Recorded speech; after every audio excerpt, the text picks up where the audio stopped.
What is the point of life? Let's take a farmer for example. He grows food so that he has energy, and what does he use the energy for? To farm. So basically, his entire life revolves around this job of farming the land. He farms the land so he can eat so that he can continue farming the land.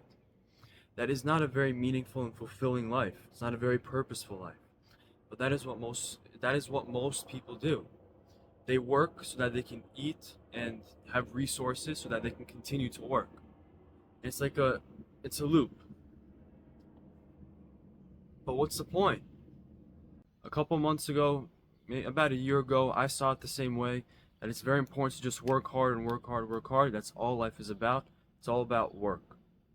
It is, but not for the sake of working. We should work hard for the sake of a specific purpose or goal. So the way that I look at it now is, instead of valuing work, I value growth financially, physically, mentally, spiritually, in all the ways, so that I have something to contribute. Because when you contribute, the joy, the fulfillment that you get from that is a lot more eternal. It lasts a lot longer and it's a lot more, it just fills you up so much more. So I figured out what my purpose and what every other man's purpose is, and what it should be. The ultimate purpose, the ultimate way to contribute to something outside of yourself is to learn how to end suffering. People they don't fully understand what the difference between suffering and pain is. Pain is a sensation. Somebody punches you in the face, it hurts, your face hurts. The thoughts that you get from somebody punching you in the face, like, oh, this guy is a threat, oh, he's like a mean person, oh, why does this always happen to me? This is a very one example, but this is an example of suffering. When something happens to you, and then you assign that specific sensation, like the punch in the face, you assign that a story. The story, especially if it's not empowering, if it's not an empowering story, that is suffering. You basically are not dealing with the sensation, the pain, in the right way, and that's what causes you to suffer.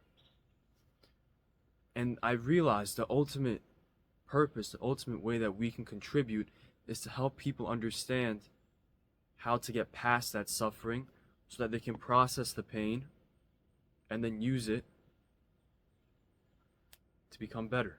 For example, somebody can grow up poor and that's like a form of pain. Being in poverty, that's a form of pain. And they can develop like ideas in their mind of like, oh, this is meant to be.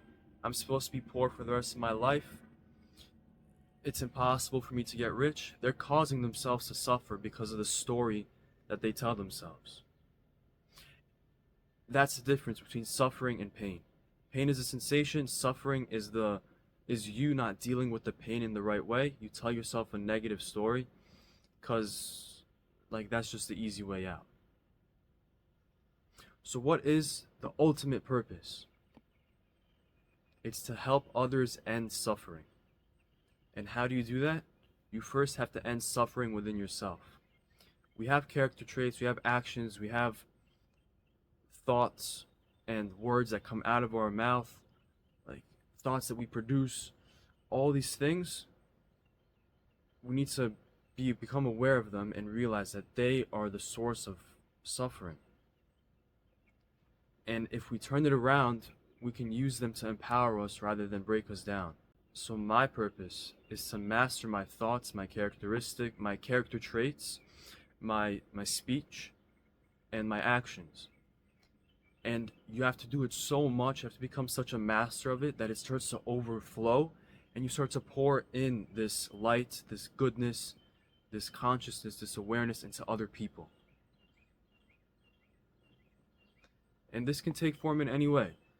It can be that you suffered somehow in your relationships and you learned from it. You develop your character traits to become less reactive, more proactive, and then now you feel at peace because you've mastered your relationships. Now you can teach others how to stop the negative feedback loops in their mind and in their life. So what is your purpose? What specific part of your life do you feel like you're suffering in, or do you feel like you have suffered in? And how figure out ways that you can start improving it. Your character traits, your mindfulness, your awareness of them, your awareness of the negativity, the negative feedback loops that literally don't work. They just don't. They don't push you forward. They bring you back. So become aware of these. Where are you suffering? And now your mission, your purpose is to fix it. Fix that part of your life. Once it's fixed, you become so good in that specific area, you start to help others in that specific area. That becomes your purpose. And you can look at examples of this anywhere. You see people like Tony Robbins, Andy Elliott, David Goggins, Jordan Peterson, all these people. They were suffering in some part of their life, and they're like, I'm not okay with this. They fixed it. They went through the pain in the healthy way, the right way, and now they're helping others in the same, experiencing the same pain to get through it and deal with it in the right way. That's your purpose. Think about where can you end suffering within yourself and others. And that will fill you up so much more than any drug, any like cigarettes or junk food, or looking at things you shouldn't look at. You know what I mean? This is literally it. This is all that matters. End suffering. That's the purpose. See you in the next video.